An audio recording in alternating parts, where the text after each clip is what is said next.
I regret marrying someone as immature as Paul. Younger women like you are definitely better. It's embarrassing to be seen with an older woman like you. If only I could turn back time, I'd redo my life. These were the hurtful words my ex-husband Paul uttered a decade ago when we were still together. My name is Jennifer, aged 48. At 33, I tied the knot with Paul, who was 5 years my junior. We met at the hospital where I work as a nurse, and he had just completed his medical internship.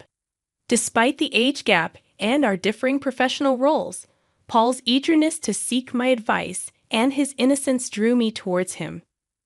Our daily conversations gradually evolved into a romantic relationship.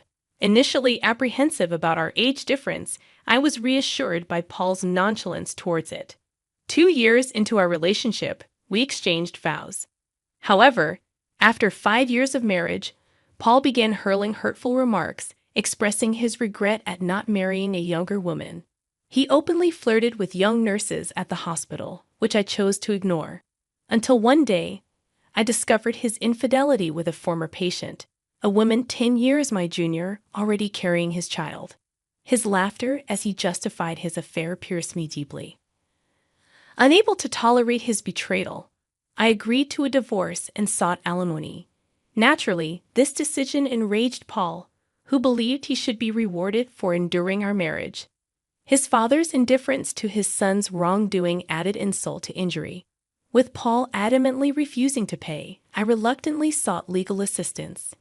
Enduring hurtful remarks during our marriage and facing his infidelity, I refused to back down silently. With the lawyer's guidance, I rightfully received the alimony I deserved. We parted ways, and I began living alone, terminating our shared apartment lease. Paul's departure to a new hospital came with more insults, leaving behind judgmental whispers that plagued me. The constant gossip eventually took a toll on my mental well-being, prompting my decision to leave the hospital after a period of aimless drifting. Realizing my love for both work and physical activity, I actively sought out a new professional environment. Fortunately, a small maternity clinic just 2 stations away from my current residence was hiring nurses. Following the interview, I was immediately welcomed into the team, despite the clinic's minimal staff of both doctors and nurses. The atmosphere felt warm and inviting, conducive to providing excellent care for patients. During one of the clinic's relatively calm days, a pregnant woman, referred from another hospital, arrived for her appointment. Upon hearing her name, which happened to be the same as Paul's affair partner, I couldn't help but wonder if it was just a coincidence. Confirming her husband's name as Paul, a doctor, it became undeniable that she was indeed my ex-husband's current spouse. Despite the unexpected encounter, I hesitated to reveal their connection to anyone else. As days passed, I found myself unable to address the situation. Then, one day, Paul and his wife came in for a checkup. Paul's eyes widened in surprise upon seeing me, clearly not expecting our paths to cross again. Truthfully, I had hoped to avoid such encounters, especially in a setting like this. "What are you doing here?" Paul's accusatory tone made his wife realize who I was. "Wait, is this? Did you come here to harass us?" His words stung, and I struggled to explain that I had been working at the clinic long before knowing of their proximity. Disregarding my explanation, Paul continued his tirade, accusing me of stalking them and causing trouble. Despite being clearly in the wrong, his words drew judgmental stares from those around us, making me feel uncomfortable. Fearing for their safety, Paul's wife feigned distress, insinuating that I posed a threat to her and the baby. With that, the attending physician intervened, urging me to leave the examination room to diffuse the tension. While I understood the necessity of prioritizing the patient's well-being, the encounter left me feeling shaken and unfairly judged. I found myself in a situation I didn't want to be in, feeling utterly miserable. With the details of my divorce now known, something I had hoped to keep private, I became acutely aware of the judgmental glances around me. To add to my discomfort, Paul's wife continued to frequent the hospital, openly criticizing me, despite everyone knowing I wasn't at fault. As a patient, and one with a delicate pregnancy, I felt torn between avoiding upsetting her and respecting her privacy, leaving everyone at a loss for words. Remaining in this environment until her delivery, which was still over 6 months away, seemed unbearable. Despite it being a good workplace, I felt compelled to submit my resignation to the hospital. The director's expression hinted at relief, though I hadn't done anything wrong. I couldn't help but wonder why I deserved such treatment. Exhausted by everything, I couldn't bring myself to search for another hospital job, so I returned to my parents' home. My parents welcomed me without saying much.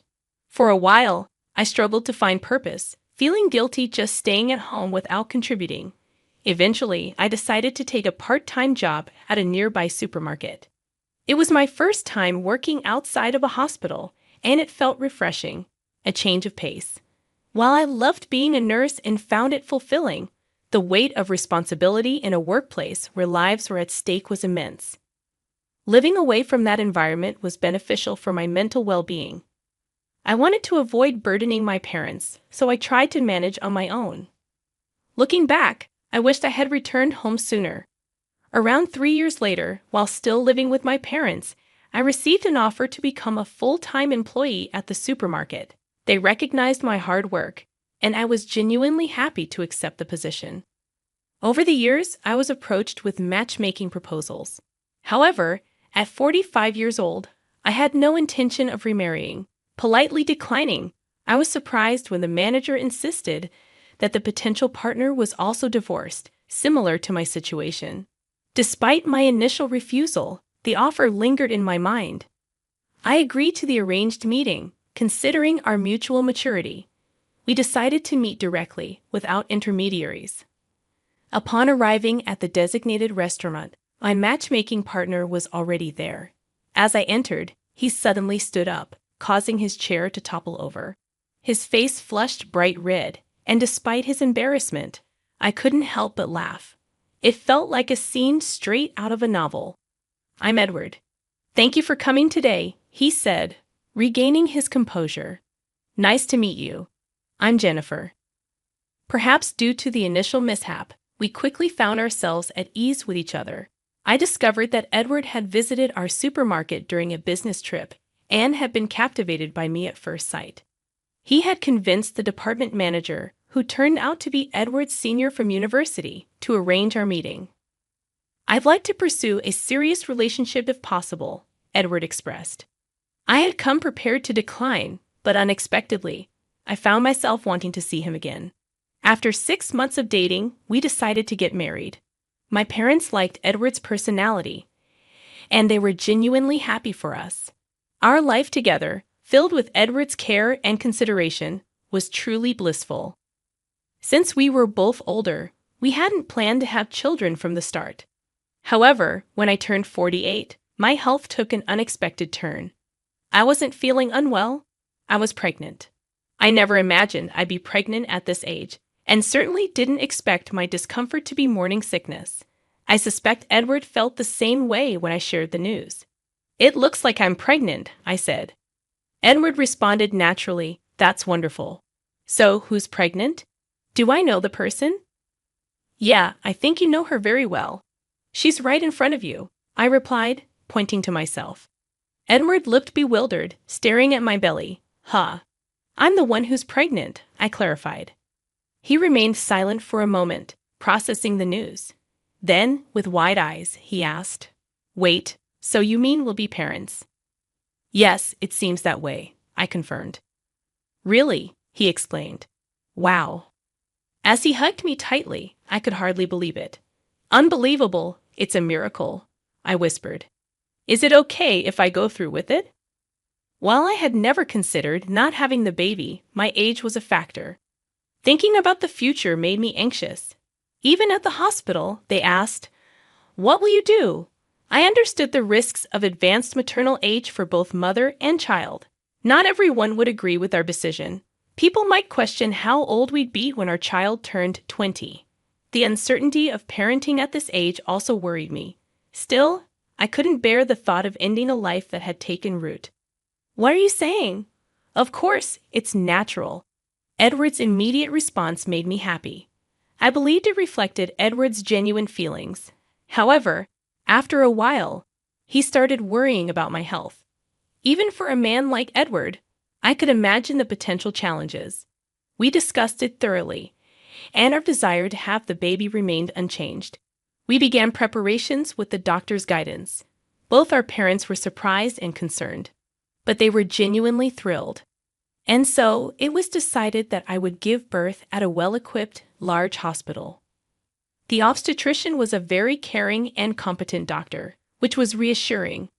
On one of the prenatal checkup days, not only the obstetrician but also an internal medicine doctor came for extra precaution. Edward was supposed to be there too, but unfortunately, he had urgent work and couldn't make it. So, I entered the examination room alone. To my surprise, there was my ex-husband Paul. Honestly, encountering him again in such a place felt unbelievable. Ha, seriously. You're a 48-year-old pregnant woman. It's impossible to give birth at your age. He burst out laughing. The obstetrician and the nurse present both had puzzled expressions, but Paul paid no attention.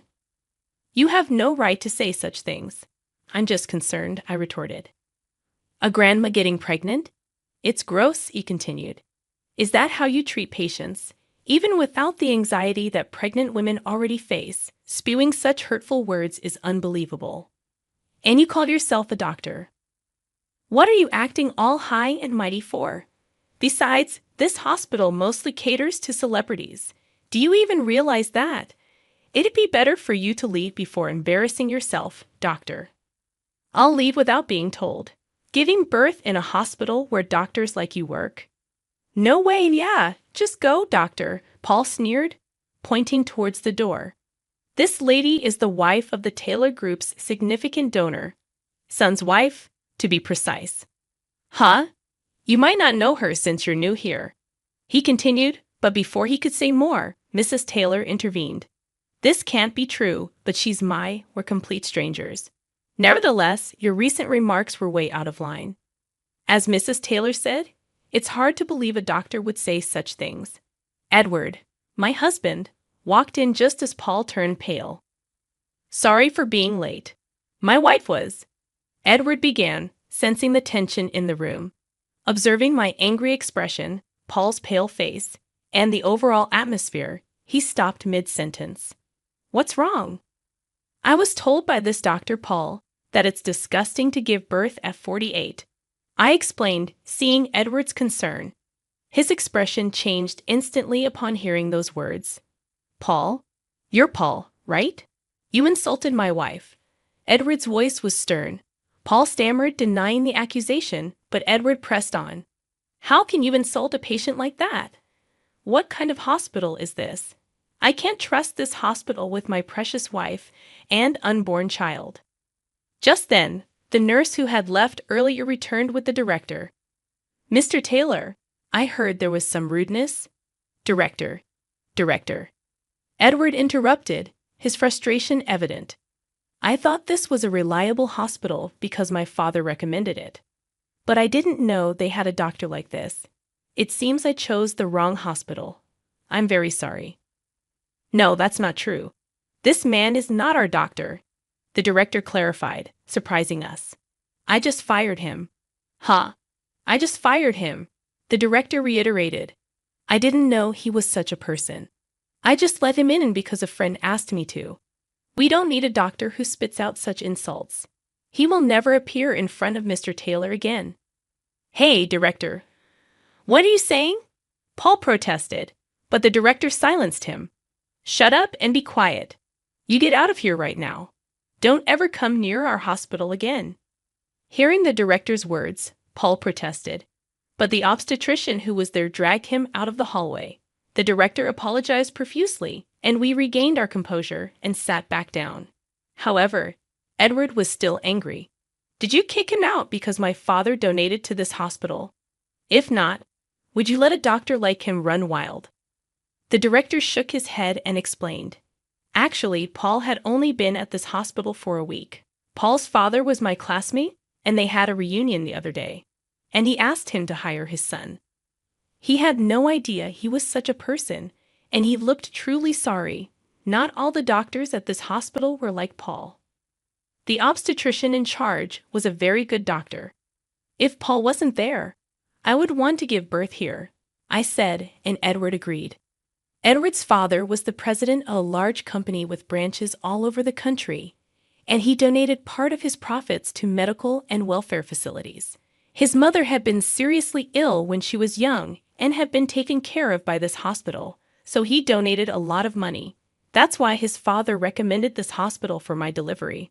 A few days later, Paul contacted me and begged me to ask the director to hire him back.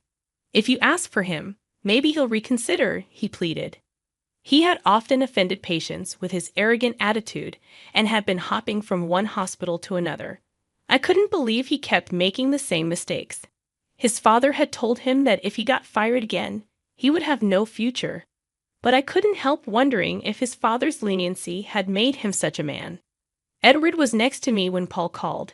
He snatched the phone from me and yelled at Paul, threatening to report him to the police for harassment if he ever contacted me or came near me again. He must have been scared because he never called again. Sometime later, I stopped by a convenience store on my way back from the hospital and saw Paul working there. Apparently, no hospital would hire him anymore. He was crying his eyes out, saying that his wife and child had left him. But I felt no sympathy for him. I just decided to avoid that convenience store. The following year, I gave birth to a healthy baby girl. She was so adorable. I vowed to raise her with love and responsibility, no matter what. But Edward was smitten with her from the moment she was born. He seemed to be a very sweet father, so I had to be careful. How did you like this story? Please subscribe to our channel. See you in the next video.